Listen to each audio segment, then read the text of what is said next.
What is green hydrogen, and to what extent does it represent a solution to the energy and climate needs of the world? Well, that is precisely what we're going to explore in today's episode of Climate Mundial's Energy and Climate Weekly. So let's get right into it.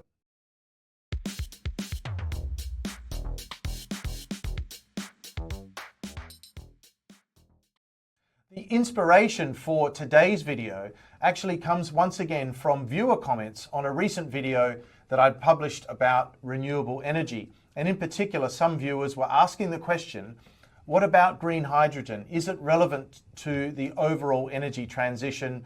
How does it help? And so forth. So today's video is going to call upon my personal knowledge through my experience being involved in assessing green hydrogen projects, among other things, as well as some research that I've done using the most recent scientific papers published on the topic of green hydrogen, particularly earlier this year and also from 2024.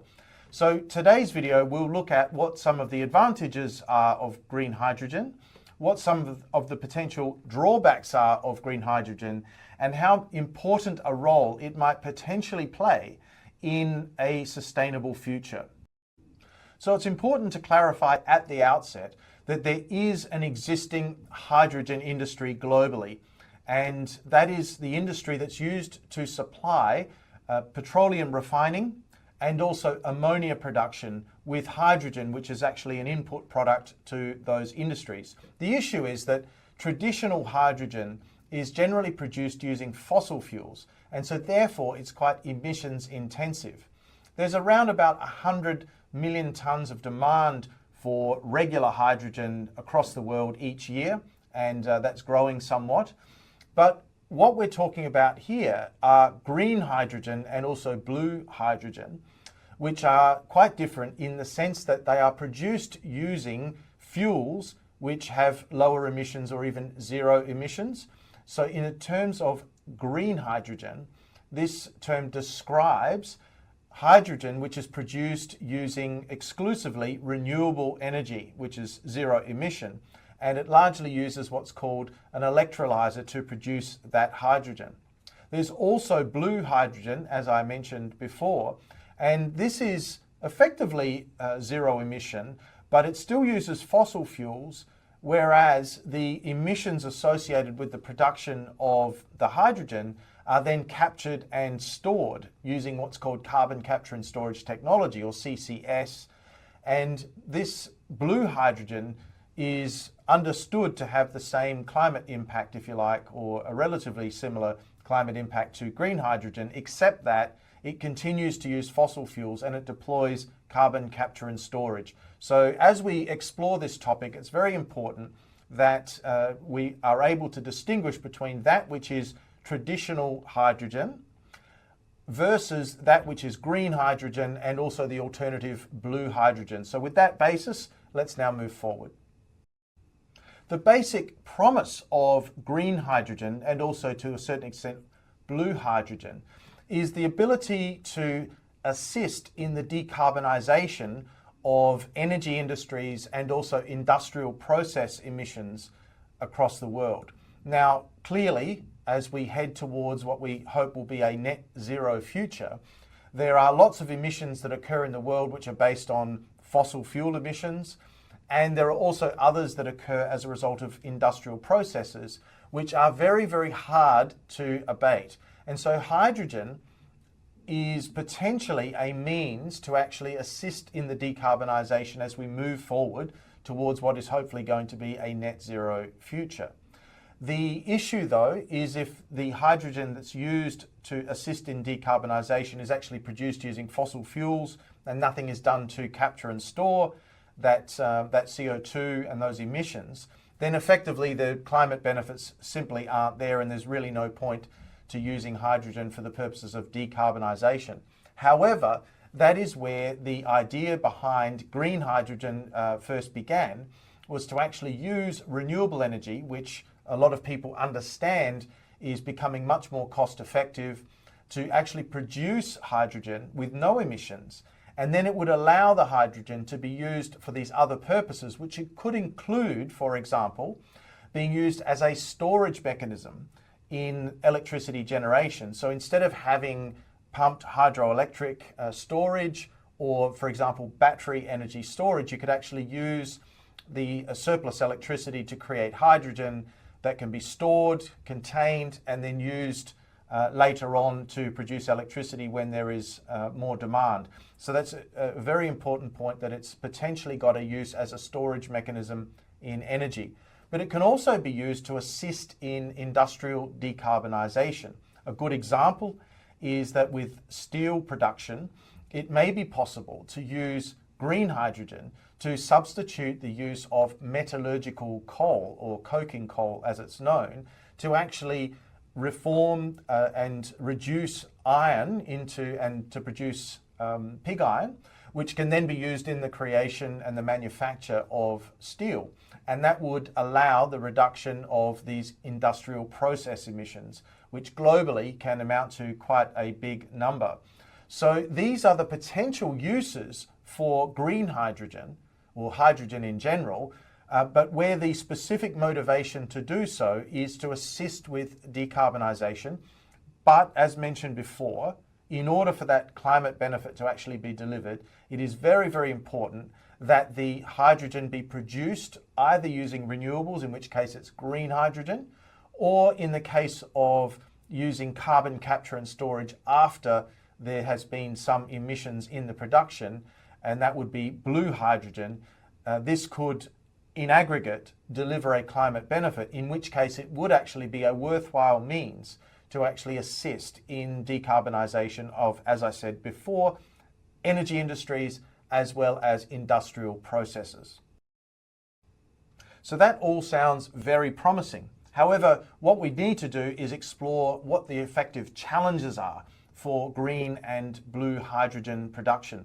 Well, the first and probably most important thing to point out about green hydrogen and in fact blue hydrogen is that the technologies, albeit that they're well known and understood how to produce both of these two products, the technologies are still in some cases very much at the proof of concept stage, and indeed are quite expensive, and there are fairly radical differences in cost estimates for how much it does actually cost to produce green and blue hydrogen at the moment. Some of them can vary by a factor of 5. Suffice to say that it is well known that green and blue hydrogen are orders of magnitude more expensive to produce today than regular hydrogen. So that's point number one.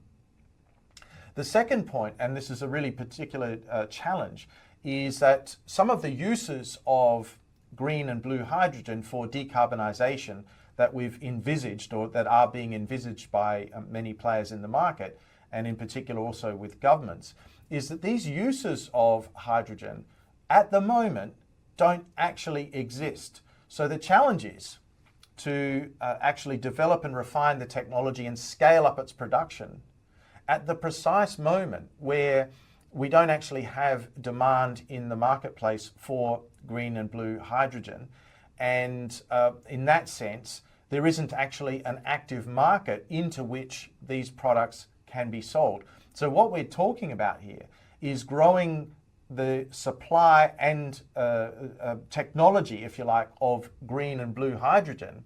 At precisely the same time, we're encouraging entities to convert their processes to be ones that can actually use green and blue hydrogen. So there's a very high degree of uncertainty on whether or not the demand and supply can actually be grown together. In fact, this is a huge logistical challenge. So notwithstanding all the really clear theoretical opportunities associated with using green and blue hydrogen to help decarbonise, the reality is this is not an active market that we see at the moment, at least globally. And the challenge is that it's very difficult to come up with a set of policies that will actually work, because we're trying to simultaneously grow demand and supply at the same time. And this makes it really, really challenging. And I think it's very important for viewers to really understand that this is almost one of the most complicated exercises that could be imagined. In addition, it's also very important that we question some of the assumptions underlying the theoretical business proposal or the business model proposals associated with green hydrogen. The first one is that there's going to be an abundance of surplus renewable electricity available that can be used to actually produce green hydrogen. Well, there's a couple of things to say about that. The first one is that there's by no means an oversupply of renewable energy across the world, at least at the moment. And if anything, there are challenges associated with having renewable energy be able to outcompete fossil fuels in existing grids. And actually, I've done a video on that recently, and I'll provide a link to that in the description. The second point is that if the idea is to actually utilize variable output from renewables to produce green hydrogen on the assumption that hydrogen production is interruptible. In other words, it can actually be stopped when there are no longer surpluses of renewable energy and ramped up when those surpluses return.